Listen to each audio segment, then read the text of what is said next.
I want to welcome you all to this webinar about launching a successful virtual career fair. We're so excited to have so many of you join, and for those of you who could not make it, specifically our friends in Asia Pacific, you will hopefully enjoy a recording. The session is being recorded. Before we get started and get into the nitty-gritty of launching a successful career fair with our friends Stephanie and Jim, I want to go through some housekeeping. So first of all, we are going to have ample time for questions and answers at the end. And as we go through the presentation, I want you all to click on the Q&A button in your Zoom panel and enter your questions there as opposed to the chat. That way we can keep track of all the questions we've collected and all the questions that we're answering. Next, what would be really great is if you could go into the chat, if you click on your More button in chat, and just tell us who you are, introduce yourselves. Where are you from? What's your name? So we can put a name to a Zoom face, so to speak. So put your questions in the Q&A section and give us a chat, tell us where we're at.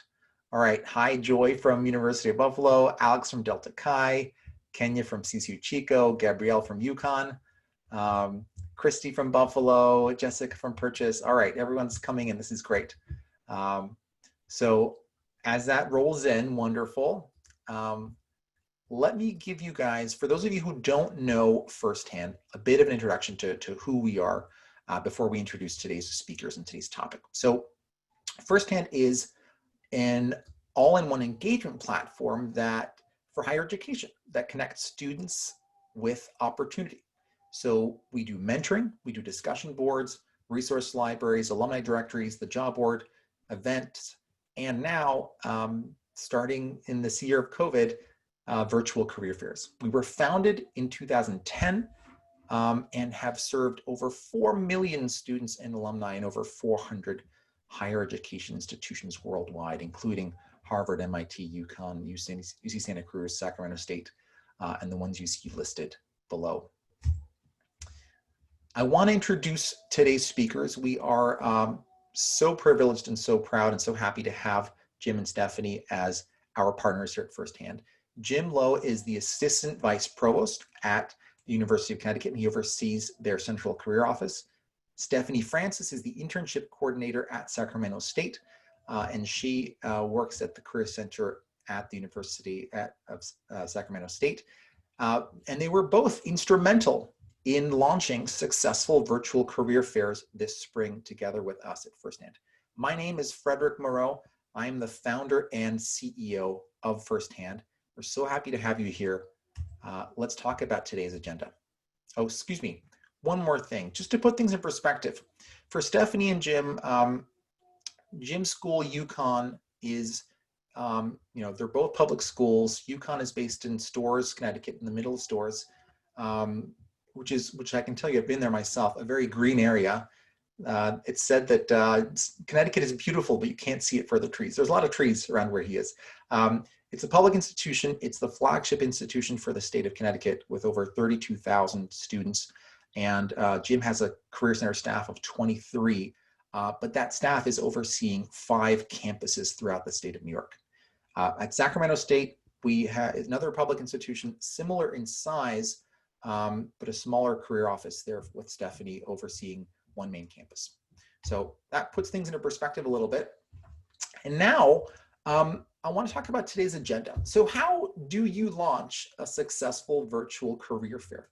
We want to talk about this from 3 different perspectives. And we want to talk about how you think about the results, and we want to talk about Q&A. So first of all, from a technology perspective, one of the main points I think we all want to drive home today is that a virtual career fair is not the same as an in-person career fair. It's a different animal, it's a different playbook, and we're going to talk about the technological implications of that. Next, we're going to talk about how that impacts students. So what do you need to prepare students for this new reality? Next, we want to talk about employers. What do you need to do to prepare employers for this new way of doing things? And lastly, we're going to talk a little bit about results, how you think about the results of a virtual career fair versus one that's in person. And then we're going to leave a lot of time for Q&A at the end. So first, before we get started on how the virtual versus in-person is different, we're going to do a poll. Hope you're all paying attention here. So I would like to hear from you. How will your career fairs look this semester? So I'm going to launch a poll, and I'd love to give you some time. Everyone was out there to answer. Are your career fairs going to be all in person this semester? Are they going to be all virtual? Are they going to be hybrid, or are you unsure? All right, the results are coming in. I'll give it a little bit more time. All right, so we have close to 80% of people voting here. And funnily enough, interestingly enough, 80% of participants are saying that this semester is going to be a fully virtual career fair season. 2%, one respondent says it's going to be hybrid, and 20% approximately are saying that they're unsure. Okay, so let's share those results so you guys can see that. Now, given that most of these fairs are going to be virtual next semester, what I want to hear from you guys next is this going to be your first semester of virtual career fairs? Yes, no, or are you unsure? Let's launch that second poll, and I want to hear from you guys.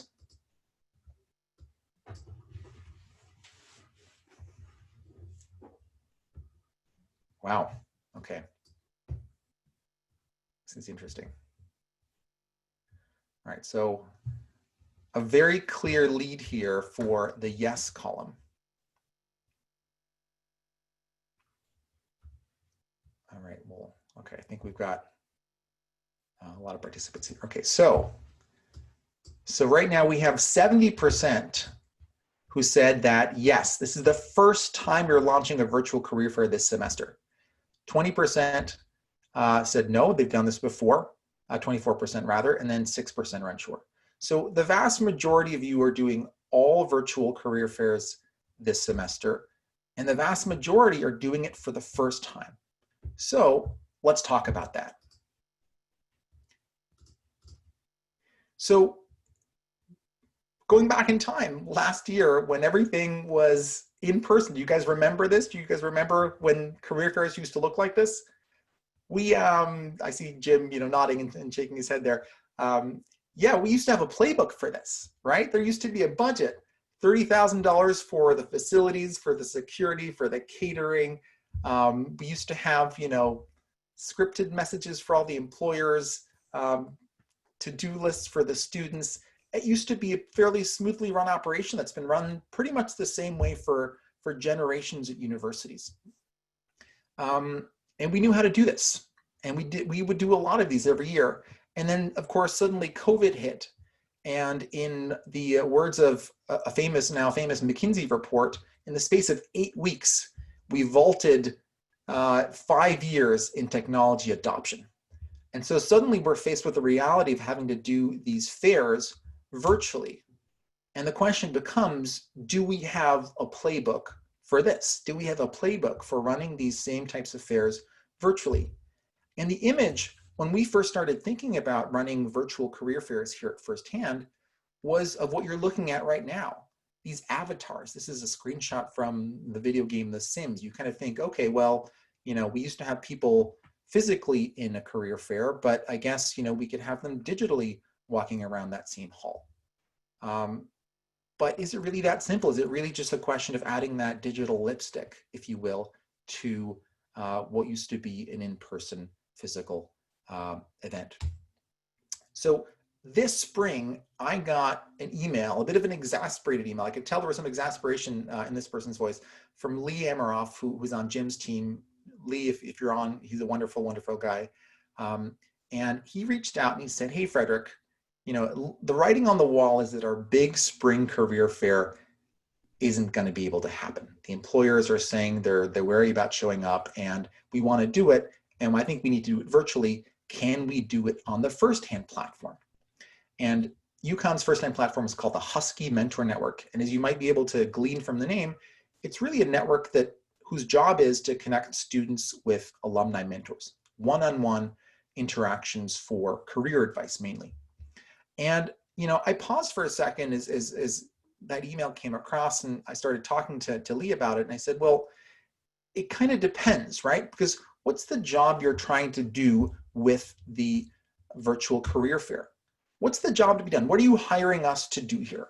If you're hiring us or any vendor to do a virtual career fair, and the job to be done is replicating a three-dimensional physical environment, I said, but that's not what we do. That's video games. That's not really what we do. But if the job to be done is to foster quality interactions with employers, quality one-on-ones, that's what we're all about. That's what we've been doing, for the last 10 years. And so that really started the first of very, very many fairs with very many of our clients, where we took the platform and this essence of connecting people one-on-one for quality interactions and having that be the core of a virtual career fair. And the thing that dawned on us pretty quickly, and I want to just pause for this for a second, is that the virtual career fair lifts two major constraints from the old playbook of how you run a virtual career fair. Number one, place is no longer a constraint. I mean, that kind of seems obvious, but it has pretty deep ramifications. It means, for instance, that on the 5 campuses you run at UConn, you can have one central career fair. You don't have to have 5. It means that employers who didn't used to be able to visit your campus can now be there virtually. And there's a lot more here that I want to kind of unpack and dig into. The second, of course, is timing. Yes, in the old days, you had the conference hall for 3 hours from 2 to 5, and that was set. The constraint was defined. But being virtual, in theory, you could have this open all year round. And so how do you handle the fact that time is no longer that same constraint? It starts to change the way we think about how we get the job done of running a virtual career fair. So we can connect people virtually now, right? One-on-one interactions from anywhere in the world with any employer potentially. And time. One of the interesting patterns that we started seeing emerge this spring as we did more and more virtual career fairs with Sacramento, UConn, and others was this notion of asynchronicity. And so in an in-person career fair, what usually happens is the day of the fair is when it all happens. So all the student-employee interactions, they're all happening on the day of. And there's nothing happening before, there's nothing happening after. It's all that day, it's all happening at once. But if you look at virtual fairs, the way we were setting these up is that students were actually requesting meetings and having meetings with employers before the fair. They were requesting meetings and having meetings with employers after the fair.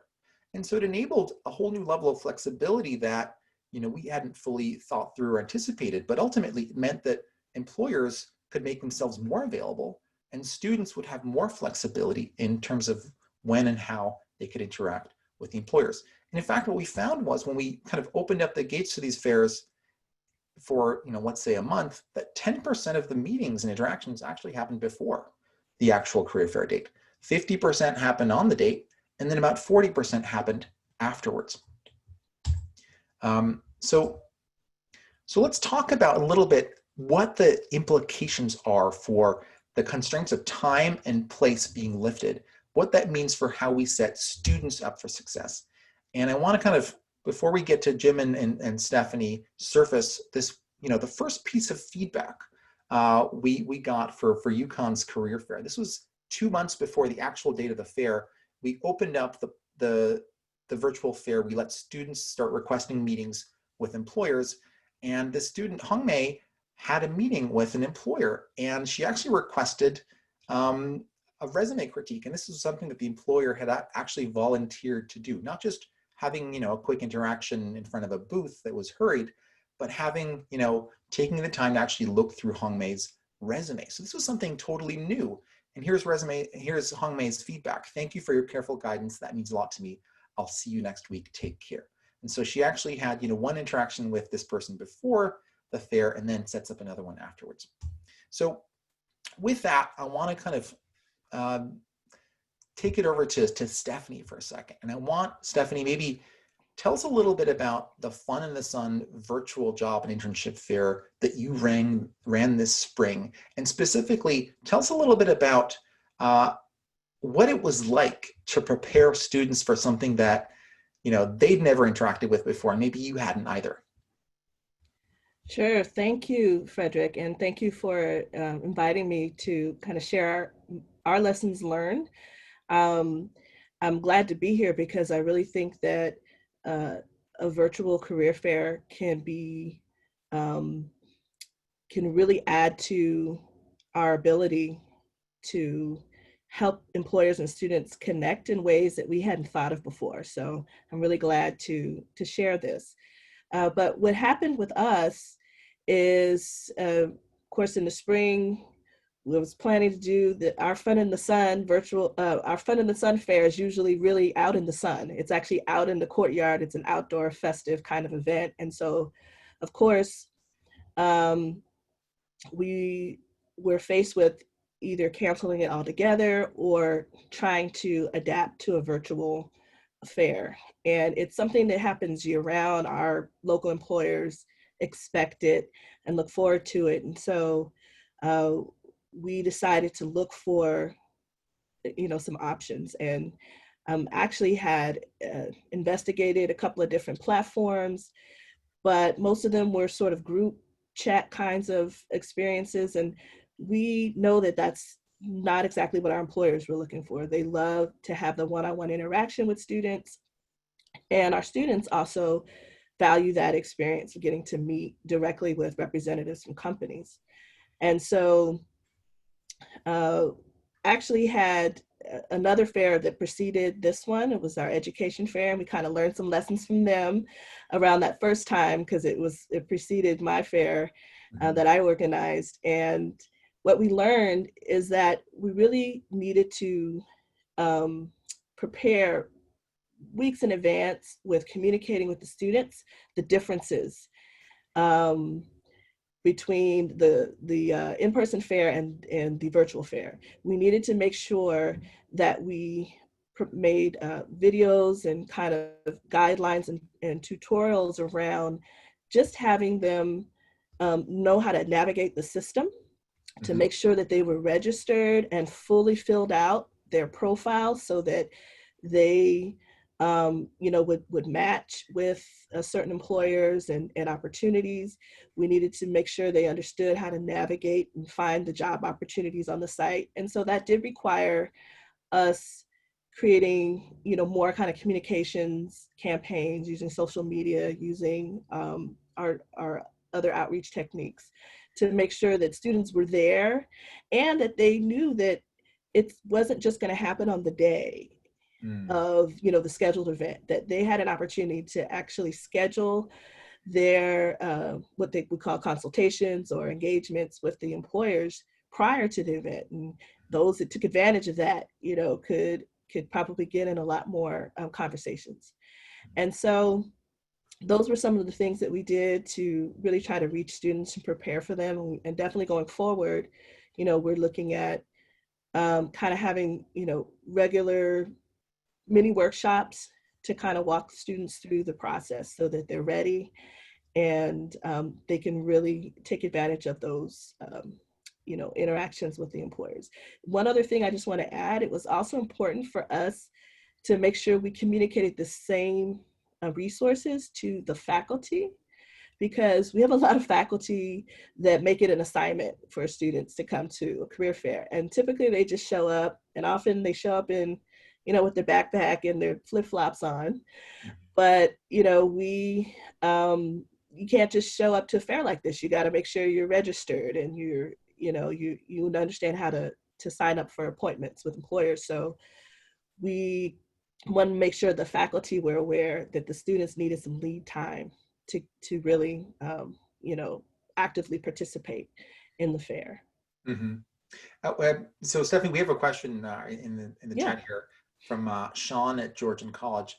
He's wondering what kind of profile students would provide for the virtual career fair. So, can you give us a sense of what kind of information the students were sharing with employers, I guess? Yeah, so essentially their education, the degree they're pursuing, when their expected graduation date is, typically what they would normally provide in your job recruitment system. And they also could put in their interests. Because it's a mentoring platform, it really asks all these questions that actually give, I think, employers a little more information about students than you would normally get. Your career interests, strengths, and things like that they could share, like a little profile about themselves, and it actually asks similar questions of the recruiters that were in the system as well. And so another thing that was helpful was that when the students did make requests to the employers, Firsthand has some language that kind of helps them, make the request. They try to, and that's something that's hard for some students to figure out. Well, what do I say when I reach out to schedule this appointment? And Handshake's got a lot of helpers in that regard. Mm-hmm. Yeah. I mean, this is something that we kind of realized early on, that we needed to have how-to videos for the students and employers, and that we needed to have pre-written language that the students could use to reach out to the employers to make sure that they knew what to write, and that the employers were getting, professional outreach, right? Jim, going over to you for a second, for your fair, how are you guys thinking about letting students loose on this, right? Because obviously before a physical fair, there's prep. You tell them like what to wear and what to say, and all of a sudden, it's not that same type of environment anymore. Oh, Jim, you're muted.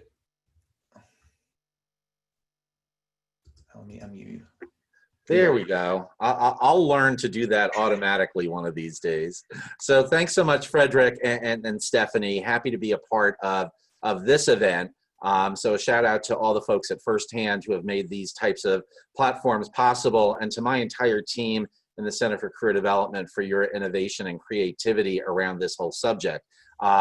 I do have to share one thing first. A little bit jealous of Stephanie when she talks about fun in the sun, outdoor career fairs, and backpacks and flip-flops, because in the Northeast, we just can't do that. So it's always inside, one of our big halls or our sporting arenas.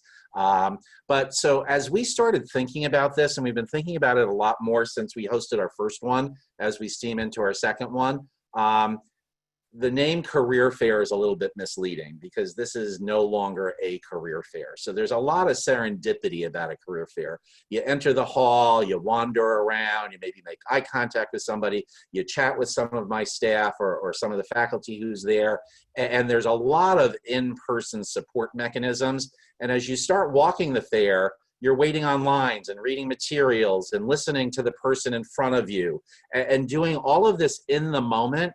Whereas this virtual experience is bam, you're on.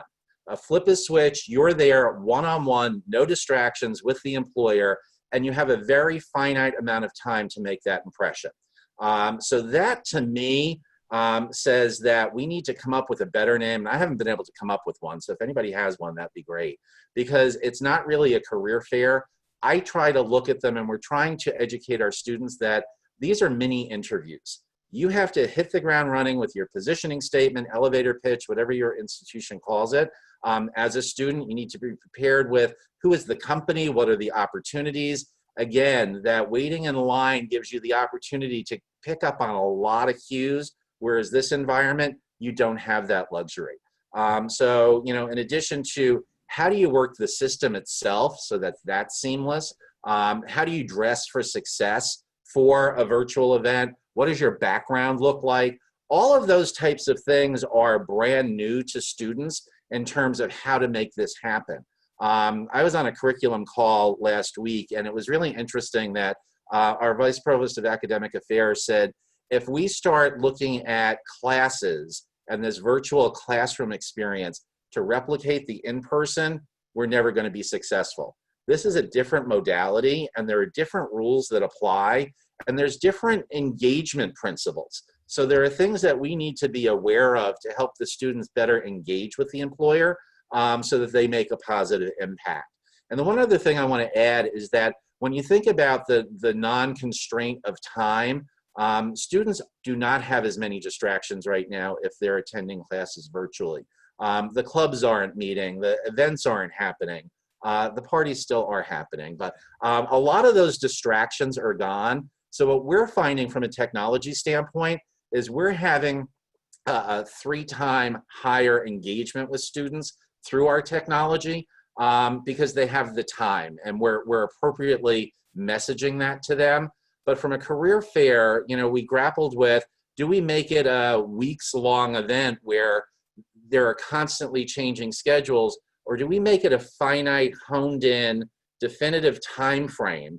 And we used to have a big fall 2-day career fair. Now we've extended that to 5, but we're not really going outside of that because we want to focus on it and create a sense of urgency on the part of the student that I have to get into this event, as opposed to, yeah, I can do it next week, the following week, the following week. So really trying to create the excitement around an event itself. And there will be some margins that they engage in, but really trying to make all of that activity happen in a very finite period of time. But all of that requires changing the paradigm in the student's mind about what is a career fair, how do I need to approach it, and what are the things I need to consider. So it's training, communicating, more training, and engaging, and then getting them to the point where they can launch.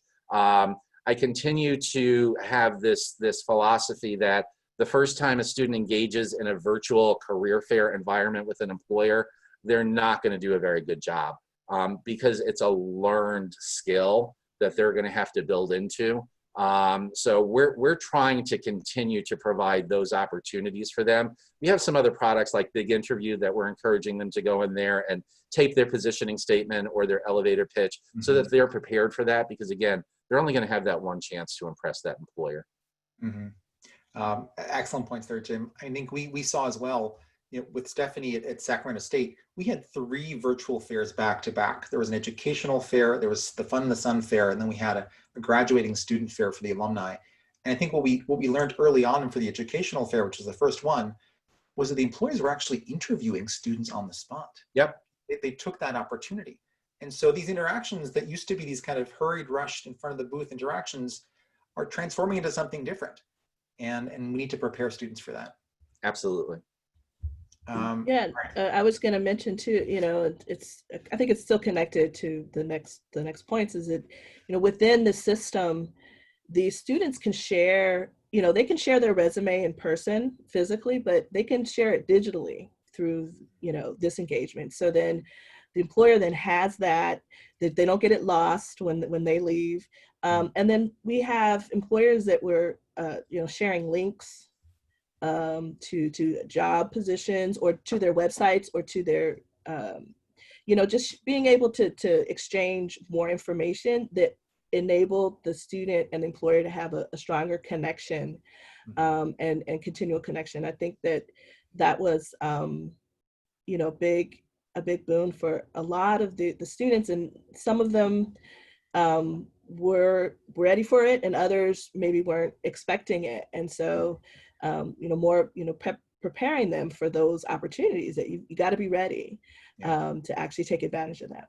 Stephanie, I remember we were kind of testing out some profiles on your platform, and I inadvertently had a live profile, and I got 2 requests from 2 Sac State students. And I had one conversation with one student, and he was super well prepared, super professional. It was a great experience. And then another guy just canceled on me last minute, you know? So there's a job to be done, right? In kind of prepping both sides there. So speaking to that, I want to switch to the employer side for a second.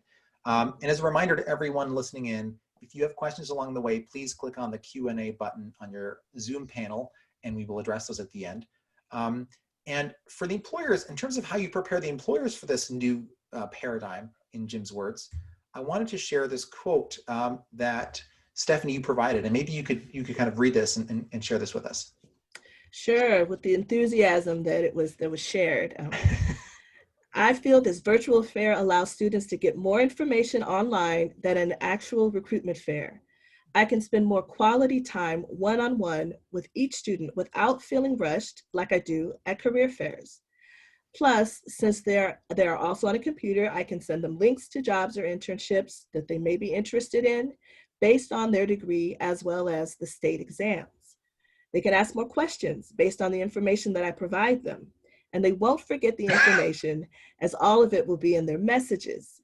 Students have added me to their LinkedIn, and many still contact me and ask questions. So this was feedback you received from one of your recruiters, Stephanie, and was that kind of emblematic of the feedback you were getting across the board? I would say yes. Those that were able to have, to meet with students, really, really valued, especially the one-on-one conversations, the unobstructed, quality time with the students, and really the ability to kind of exchange information. And I think it's kind of, as the employers learned and had sessions, they even were to be able to improve with each one, because they kind of grasped the capacity for which they could, exchange information and interact with the students.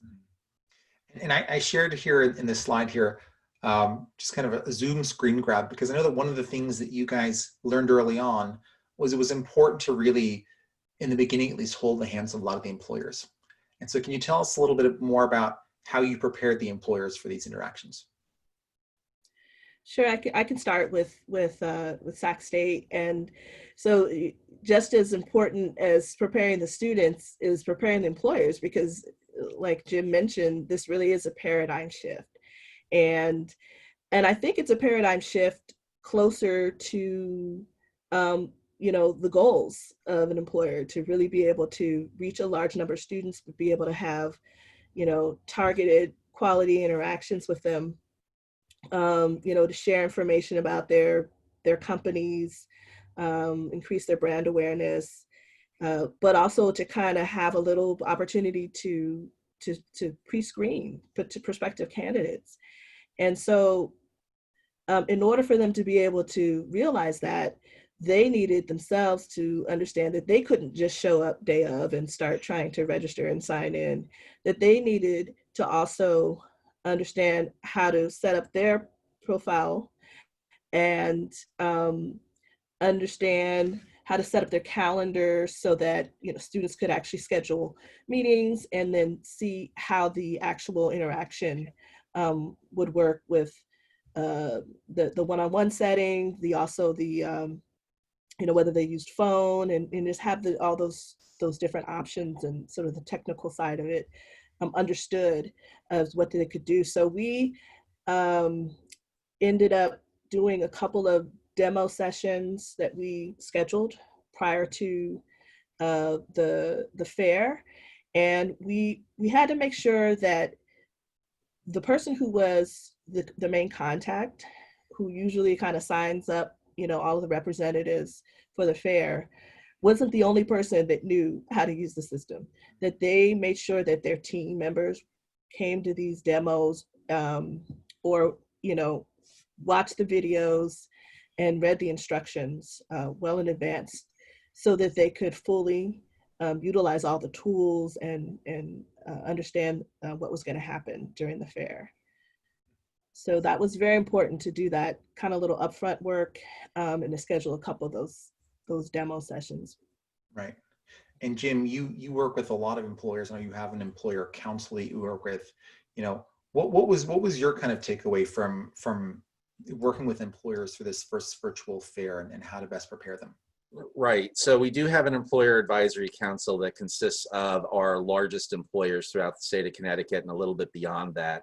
One of the challenges that we have, and Fredrik, you and your team really rose to this challenge, was our spring career fair was happening late in March.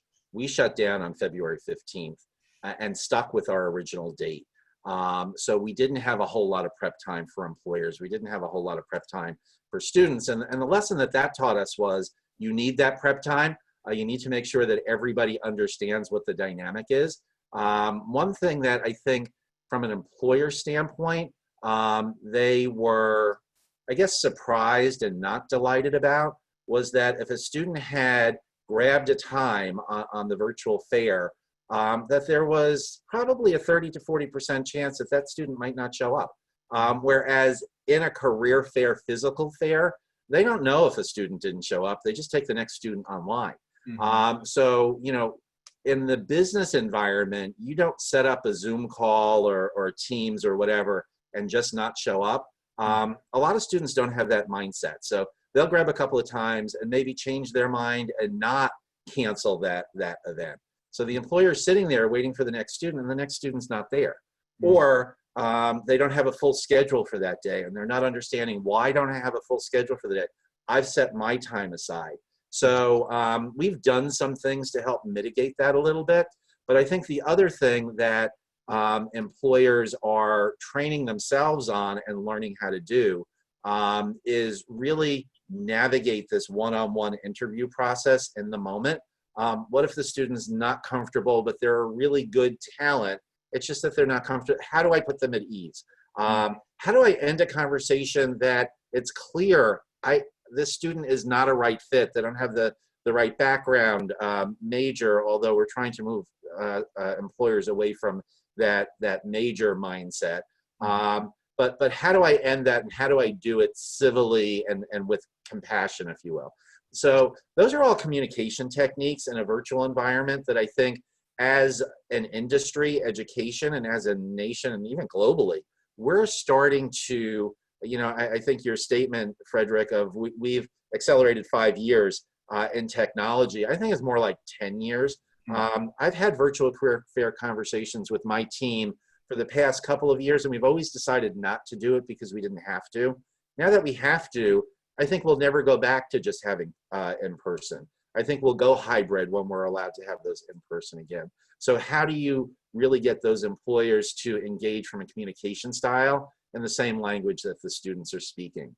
I couldn't agree with Stephanie more that so many times an admin or a support person within the employer's recruiting department sets this up, and then the recruiter just shows up.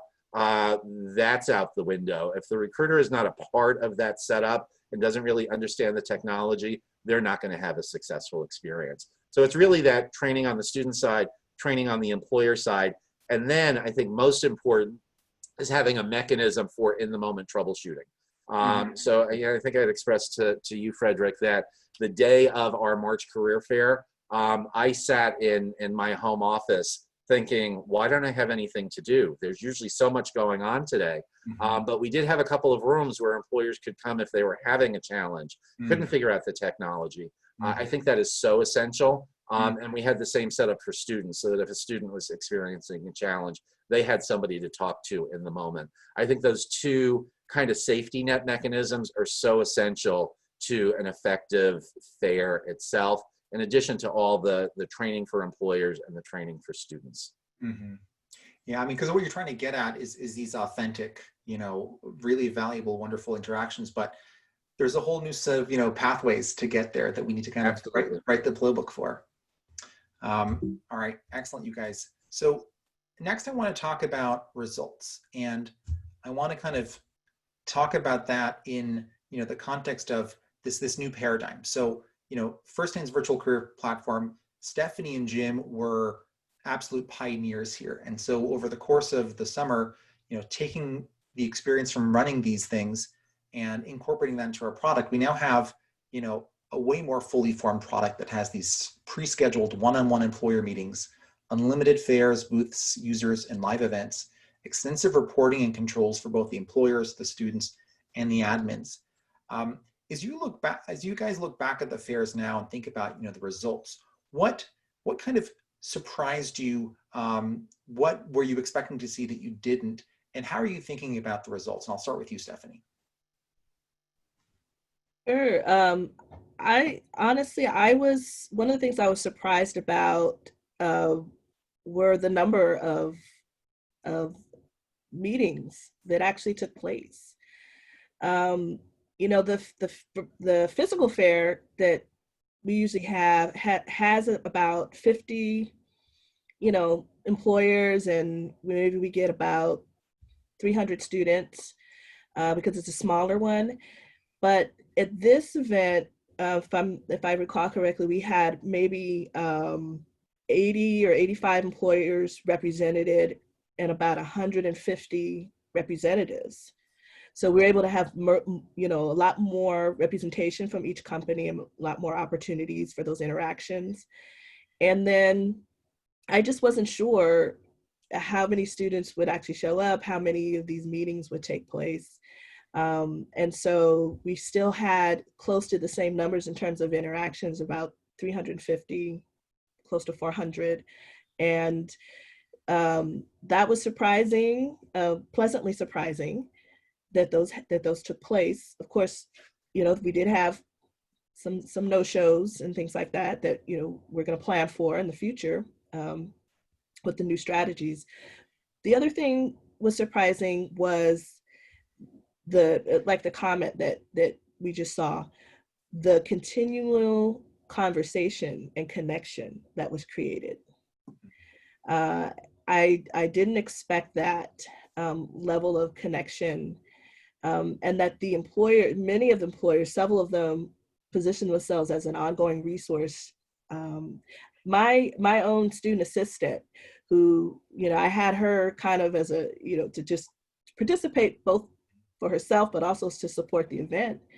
She ended up getting 5 interviews as a result of participating in that fair. Wow. So those were just, amazing results for us.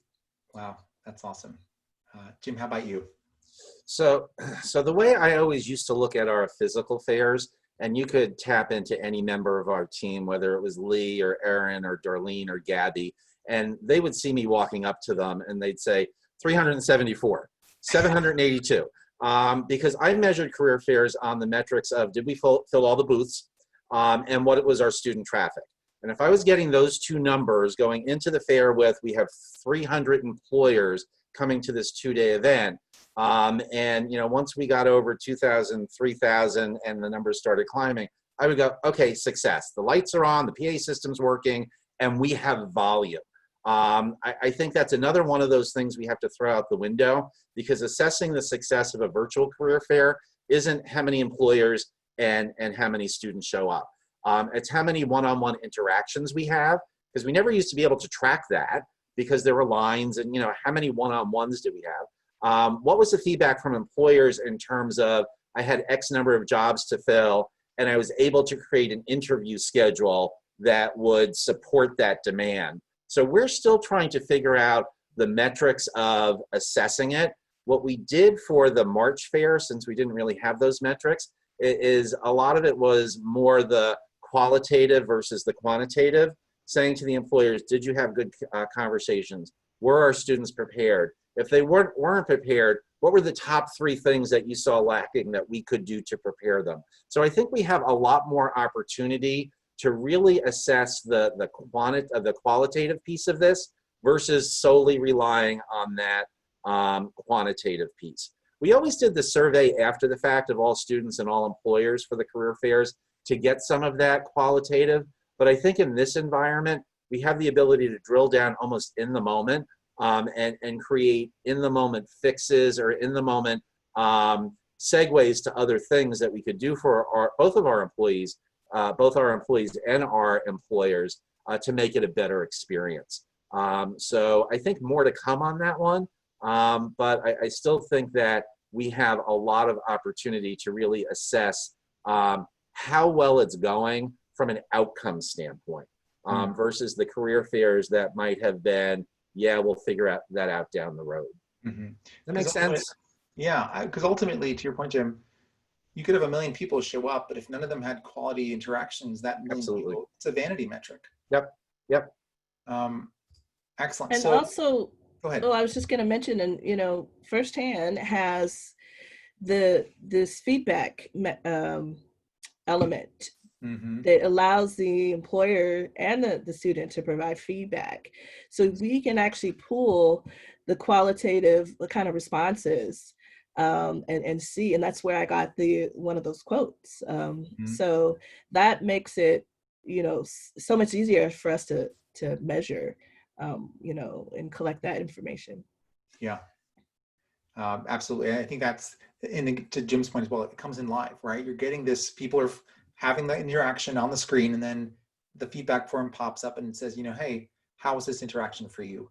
And you're getting it live, which is very cool. So we have a ton of Which also really allows you to, in the moment, if you're seeing feedback after feedback from a student that there's an issue with an employer or whatever it happens to be, you can react almost immediately to that if you're behind the scenes watching all this interaction happen. I think that's key to the ongoing success of this type of modality in terms of connecting employers and students.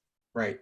And some of that, we can automate in the sense that, for firsthand, if a student no-shows twice, they get automatically booted, right? But I think that, seeing qualitatively if students are getting bad reviews or employers the same, being able to swoop in is a whole new kind of interaction that we can do.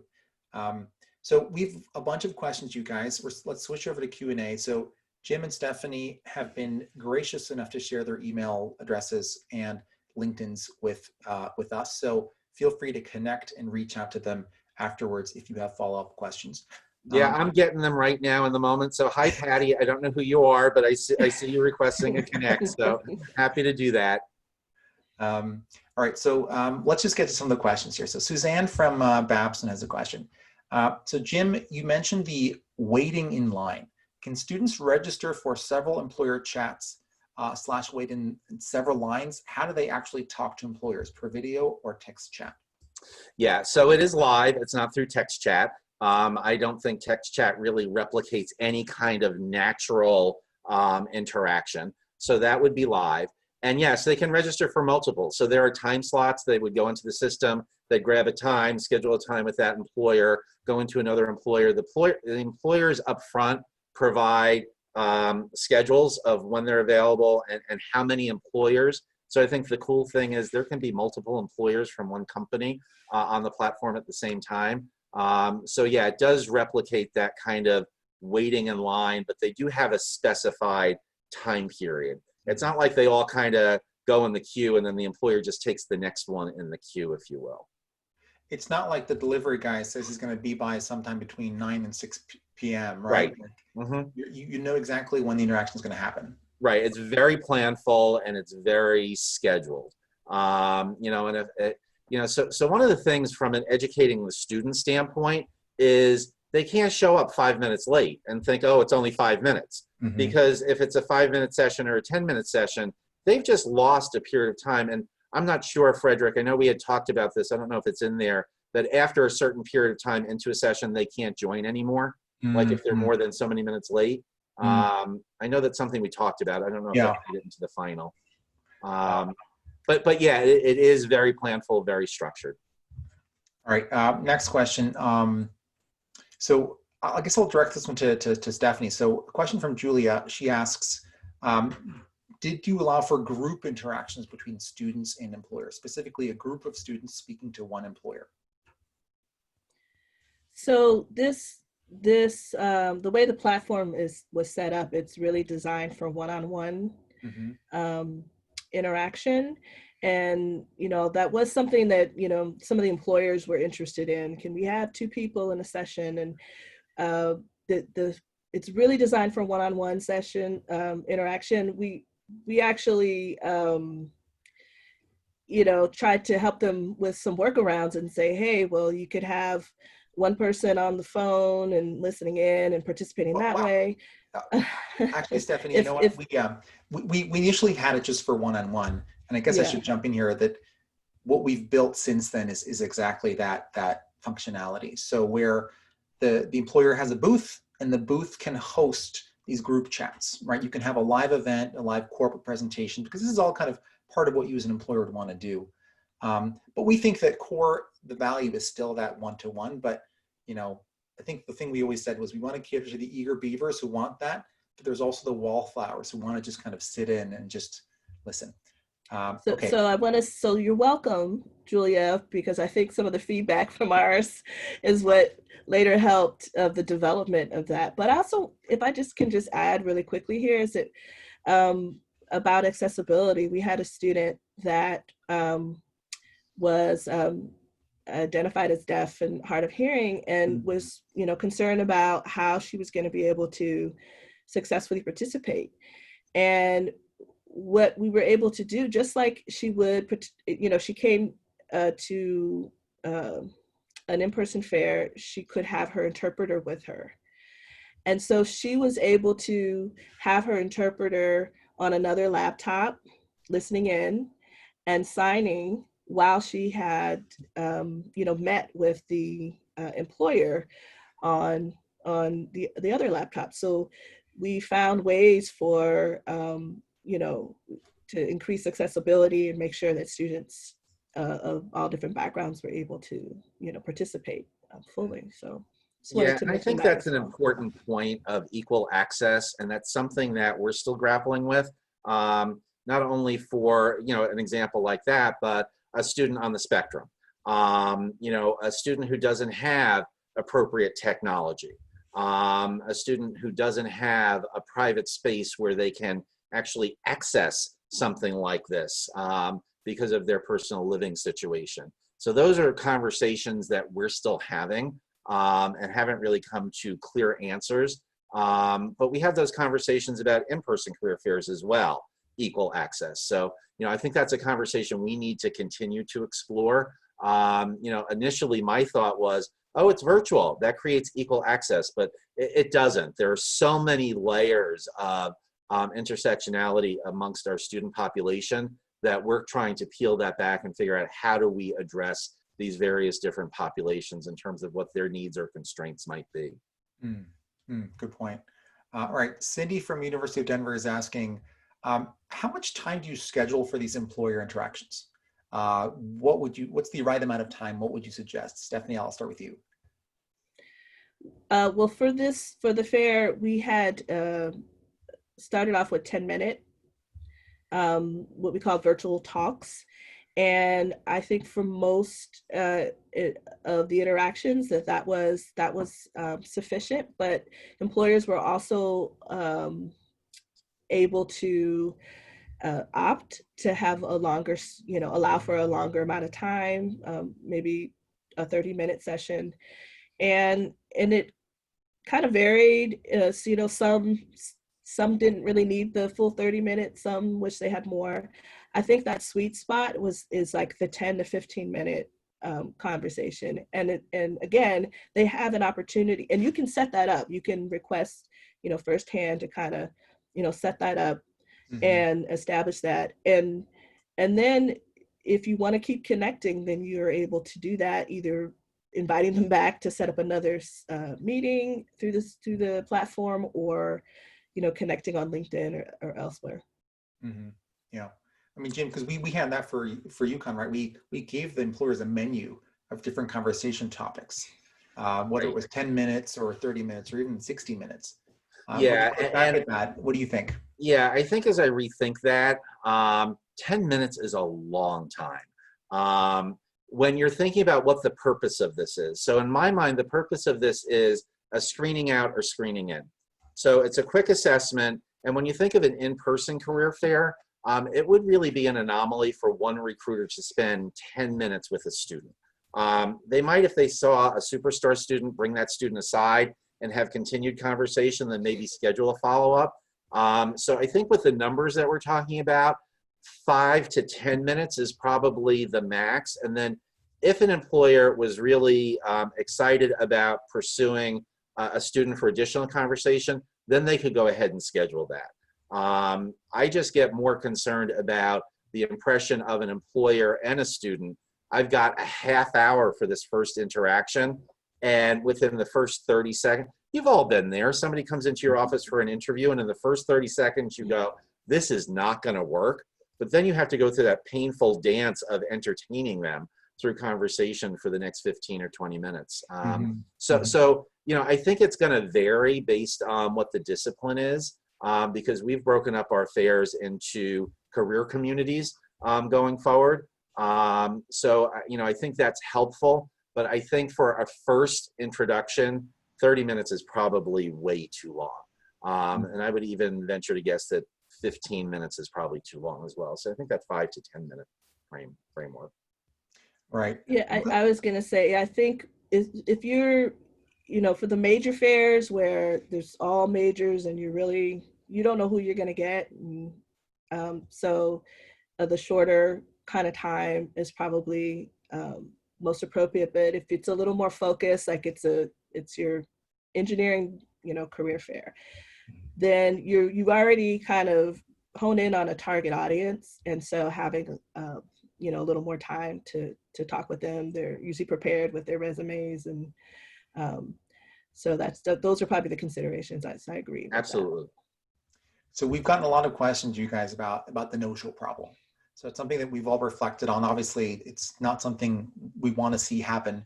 What are your strategies moving forward to tackle that problem with students or with employers for that matter? Jim, I'll go with you first. Yeah, I think the employers are a little bit easier to tackle from that standpoint, and we don't seem to get as many no-shows on the employer side. I think the student side is cultural. It's so easy for a student to accept an invitation and then forget about it. One of the things that we continue to look at is how far in advance do you allow students to sign up for something? Because we find if you allow them to sign up 3 weeks in advance, the no-show rate is much higher. But then again, there are those students who want to be planful about it, and they need that kind of time period. So I think there's nothing more valuable than the reminder, than you have a, so Fredrik, you did this. Yesterday I got something from you and I thought, oh my goodness, is that webinar today? And it was Fredrik saying, this webinar is in 24 hours. And we actually talked as a team just as recently as this week about what does that messaging have to look like? And we're tending toward, although we haven't finalized it yet, is this is a highly coveted time frame and other students are waiting. So if you don't intend to keep that meeting, please let us know so we can free up time for another student.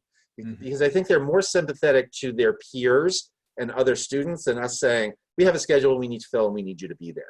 So there needs to be something in it for them. I love the concept of, if they don't show up for 2, they're barred from everything else. But I also feel that those are the students that we need to reach out to and find out, why didn't you show up? Was it an access issue?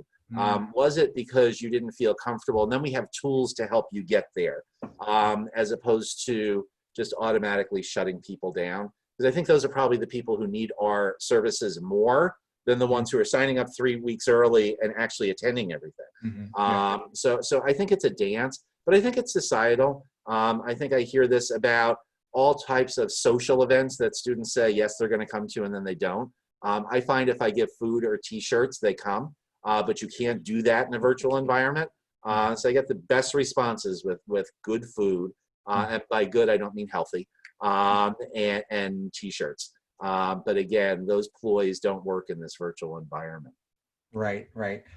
So I think we have time for one more question. I want to add, Jim, to your points there. One of the things we've built since we ran your affairs is the ability to do the drop-in appointments. Like if a time slot's open, a student can take it. And of course, that also tackles the no-show rate, because you're right. If somebody booked it a month in advance, it's easier to flake on it and forget about it. All right. One question, the last one we have time for, relates to timeline for outreach. This is from Ashley Richardson. How has your timeline shifted when you do outreach to employers for a virtual fair? And I want to talk to Stephanie about that, because I know you guys were very thoughtful about it. Yes. So I'd say that we wanted to start early as possible, and sort of provide some early communications about kind of the career fair, the virtual fair is coming, kind of get it on their radar. It's, give them a little information about how it's going to be something new and exciting. And then, follow up with communications that actually invite them to not only register, but to also register for the preview and sort of the demo. And so that communication is, it's sort of shifted a little more. And it's also shifted in terms of whom we reach out to. Not just the typical contacts that normally do like we're doing more social media, LinkedIn, to get to people within the organizations that now have an opportunity to participate, whereas they didn't before, because it was, you could only have the 2 slots is all they could kind of do. And now, there's an opportunity maybe for someone who's actually a hiring manager. And right now in this environment, a lot of them, especially in our state agencies, which is our largest industry, they're looking for opportunities to get involved. So those are, some of the things that we've been doing, in kind of broadening that kind of more comprehensive outreach around the virtual fair opportunity, and really highlighting the one-on-one, experience and that, engagement. Yeah. Well, Stephanie, you, Jim, and I, we were discussing earlier this week about it's not necessarily less work to do a virtual career fair. It's a similar amount of work, except that it's spread out over time. Like there's a lot more work you need to do beforehand. I mean, during the day itself, it could be eerily quiet because things are just kind of, running. But the prep beforehand is all the more important, and that's where a lot of the work comes in. And I will say, Fredrik, that from an employer standpoint, geography used to be a major concern. How do I get there? It's an entire day. Do I have to spend the night? All those types of things. As I've been talking to employers, it's a double-edged sword. Particularly the technology employers are saying to us, the world is now our oyster. We can hire, whereas we used to hire in a physical geography, we can hire anybody now, no matter where they are physically. But the downside is, so can our competitors. So there's more competition for this talent, but we're able to cast a much broader net. So, I think from an employer standpoint, in terms of how do we get them hooked into this, it is clearly setting that date early and doing save the dates and all that kind of communication that we used to do, but we can do that earlier now than we've ever done it before, because we don't have to wait for the venue. Our challenge has always been waiting for the sports schedules to come out to know when we can get the venues. Now we can pick it whenever we want, when it makes sense. So that's number one. Number two, we can also, and we've talked to some employers about doing pop-up fairs. There's one large employer in Connecticut that said, if all of a sudden we get a major government contract in late October, can we do an in-the-moment fair because we need to staff for that contract?